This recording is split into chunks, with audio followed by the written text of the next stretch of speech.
É a primeira vez de Jeanette em um consultório.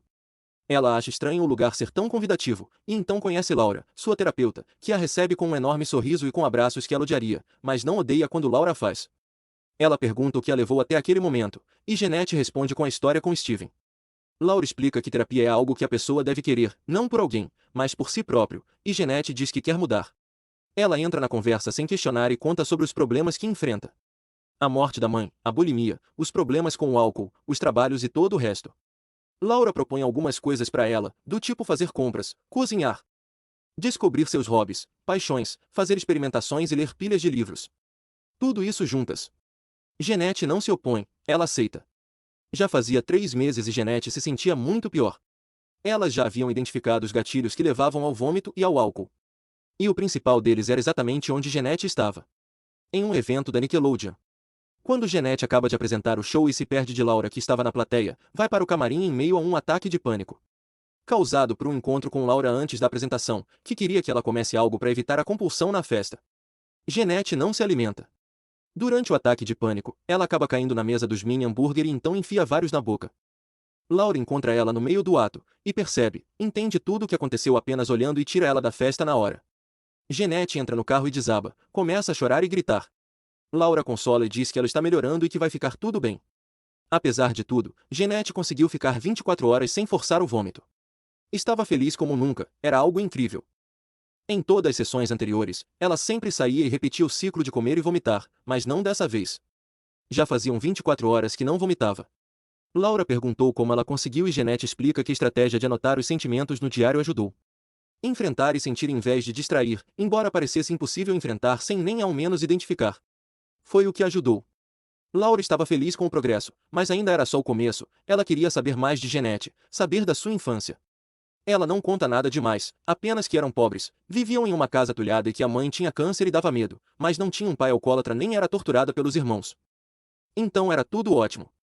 Laura pergunta sobre a mãe e Jeanette entra na defensiva na hora. A mãe era perfeita, não havia nada de errado, não tem por que perguntar. Ela nem acredita nisso por inteiro, mas não quer contar nada a ninguém, principalmente porque nem entende direito, então responde que era uma mãe maravilhosa, honesta e perfeita. Então Laura pergunta o que tinha nela de tão perfeito.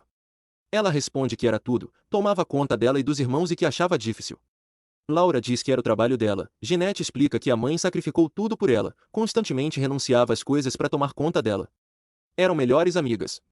Explica que a mãe não tinha muitos amigos. Que não tinha muito tempo para ter amigos e que estava ocupada levando a filha para testes de atuação e tudo mais. Laura então pergunta quando começou a vontade de atuar e Jeanette explica que a mãe quis que ela atuasse porque queria uma vida para a filha que ela nunca teve. Laura deixa claro que Jeanette nunca quis atuar, mas que a mãe quis que ela atuasse. Em seguida pergunta em que momento ela começou a se preocupar com o peso ou o corpo de maneira significativa. Jeanette então conta a história do crescimento dos seios e a mãe ensinando sobre restrição calórica para ajudar. Laura não entende como aquilo poderia ajudar e Jeanette explica que aquilo adiaria a fase adulta e ela conseguiria mais papéis. Laura faz uma pausa e diz que o que ela está descrevendo é realmente doentio. A mãe havia aceitado sua anorexia e estimulado, ela havia abusado de Jeanette. Jeanette lembra na hora da primeira vez que ouvi a palavra anorexia, no consultório, e sente vontade de chorar. Laura percebe que ela está segurando e diz que ela poderia chorar. Jeanette diz que precisa ir embora. Ela vai para casa em meio a lágrimas e não sabe o que pensar da mãe. Viveu uma vida inteira tendo como heroína, com uma narrativa que parecia essencial para a sobrevivência dela. Se tudo era falso, se a mãe não quis, não fez ou não soube o que era melhor para a filha, toda a identidade dela foi construída sobre um alicerce falso. Jeanette envia um e-mail para Laura agradecendo por tudo, mas que não iria mais fazer terapia. Sobe suas escadas correndo para o banheiro. Ela vomita repetidas vezes. Enfia seus dedos na garganta com tanta força que a faz tossir. Cospe sangue e continua vomitando.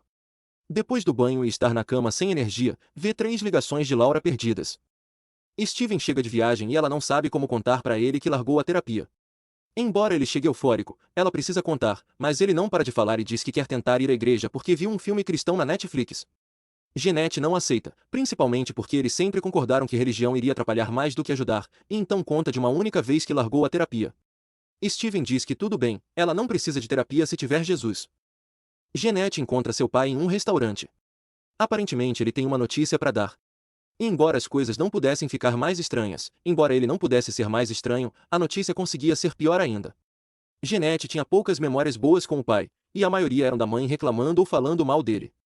Depois da morte de Debra, ele saiu da casa muito rápido e se envolveu com outra pessoa muito mais rápido. Começou a sair com Karen, melhor amiga da mãe, que havia roubado o nome do futuro filho de Debra. Jeanette não julgava, mas também não adorava. Seu pai queria falar algo, então ela queria escutar.